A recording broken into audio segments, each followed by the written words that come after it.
May 4th, 2010. A summer morning in Hanoi, the Tran family began a day that seemed as ordinary as any other. Their daughter, Emily Tran, was only 20 years old. A bright, obedient young woman, she was in the prime of her youth. That morning, Emily Tran left home early, telling her parents she was going to meet friends and might return late. No one in the family could have imagined that this would be the last time they saw their daughter alive. As night fell, Emily Tran did not return home. At first, the family thought she might be out with friends, but when the clock struck 10 p.m., then 11 p.m., worry began to build. Emily was a dutiful daughter. She had never stayed out overnight without informing her parents. The Tran family called their daughter's phone. It rang, but no one answered. They tried again and again, dozens of times, yet only silence responded. Mrs. B, increasingly anxious, phoned Emily's friends, but all of them replied that they had no idea where she was. That night, the entire family barely slept. They split up to search every street and corner around the places Emily usually visited. They stopped by cafes, her friends' homes, even hospitals, fearing she might have had an accident. But every effort was in vain. Emily Tran had vanished as if she had never existed. Reporting to the police. The next morning, when all hope of finding her themselves had run out, the family decided to report her missing to the police. A missing persons report was filed, along with a detailed description of Emily's appearance and the clothes she had last been seen wearing. In 2010, a young person going missing was sometimes dismissed as maybe they just ran off somewhere.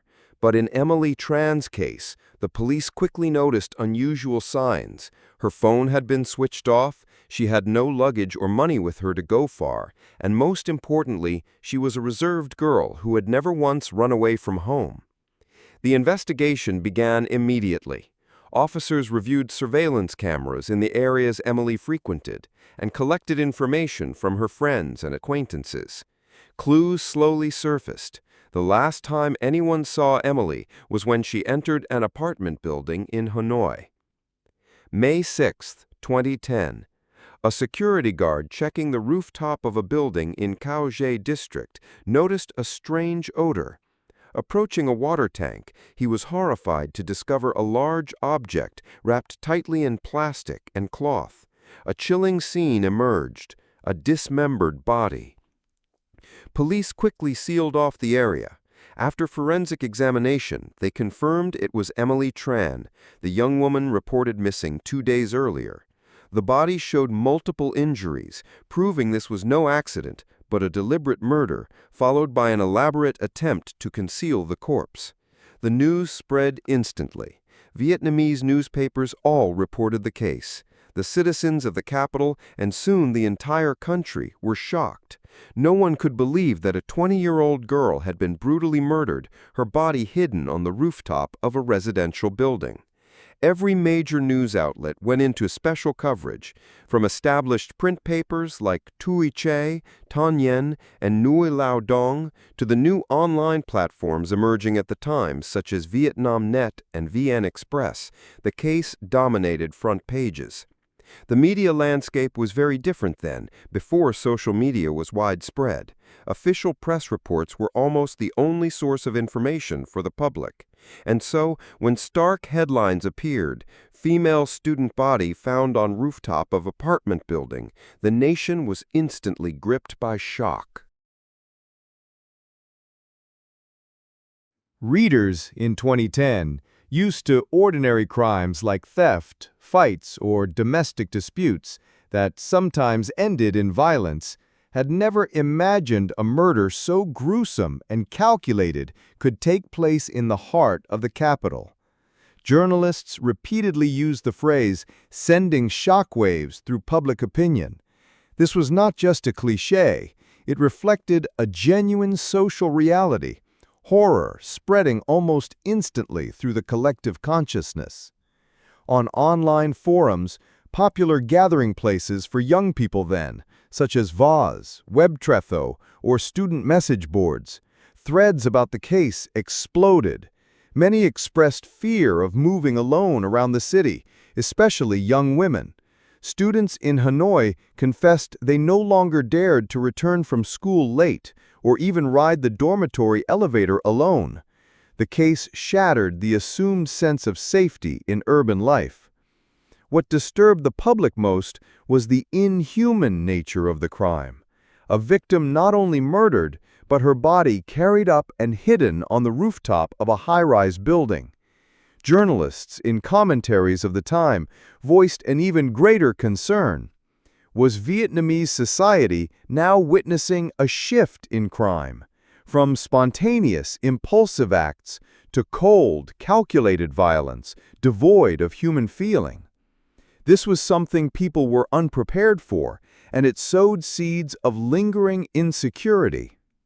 Some newspapers described the heartbreaking scene of the family receiving Emily's remains. Even written in restrained language, the words sent chills through readers. The story of an ordinary family suddenly losing their daughter, tied to such a savage crime in the heart of Hanoi, made many ask, if this could happen to them, then who in society was truly safe? In public spaces, cafes, buses, markets, people whispered about the case. Mothers warned their daughters to always go out in groups. Men who rarely paid attention to social news now found themselves glued to TV bulletins. The case had become a collective nightmare for urban Vietnam at the dawn of a new decade. Legal experts also weighed in. Some said the case demanded a new approach for police, not just solving crimes, but confronting a new type of criminal, one who was methodical, calculating, and chillingly detached. Social psychologists interviewed in the press spoke of a collective shock the case had inflicted, warning that such fear could leave long-lasting marks on public consciousness. What made the public shiver most was the familiarity of the setting, a building they walked past every day, a space anyone could enter, and a victim who was a student, the same age as millions of young people nationwide. Hanoi in those days felt heavy. The streets were still bustling, but behind people's eyes there was a quiet unease. Whispered conversations in offices, hushed talks in cafes, questions raised around family dinner tables.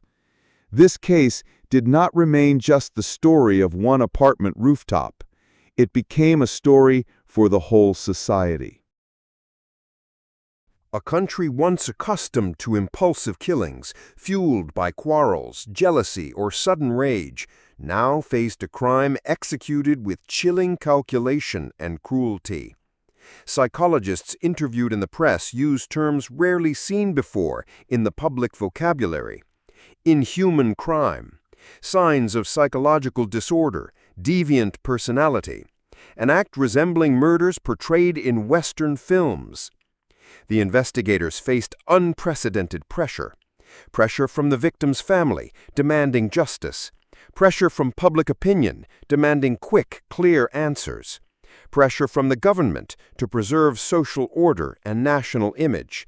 This was a turning point for the entire society, confronting the grim reality that monstrous crime could occur in the heart of the capital. Vietnamese police now stood before one of the most shocking cases of the decade.